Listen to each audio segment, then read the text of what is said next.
The intergalactic void is behind us.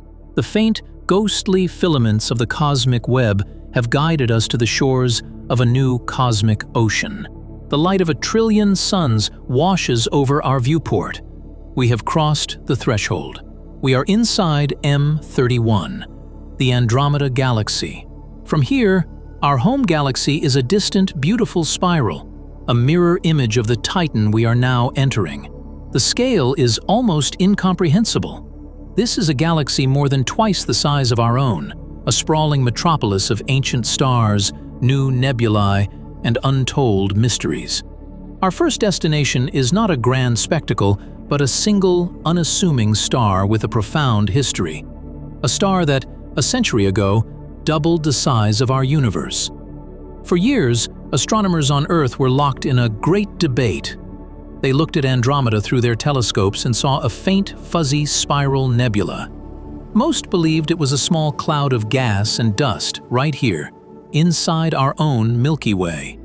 The universe, they thought, was just one galaxy, ours. But in 1923, an astronomer named Edwin Hubble pointed the most powerful telescope in the world at this nebula.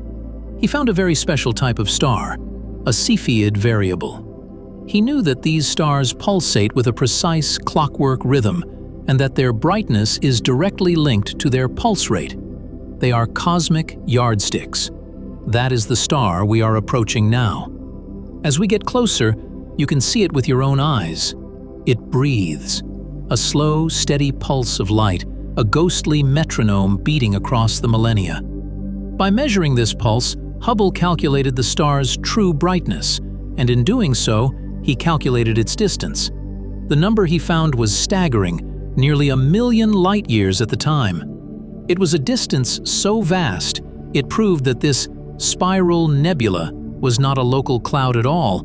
It was another galaxy, an island universe just as large as our own. In a single moment, the known universe became infinitely larger, and humanity became infinitely smaller.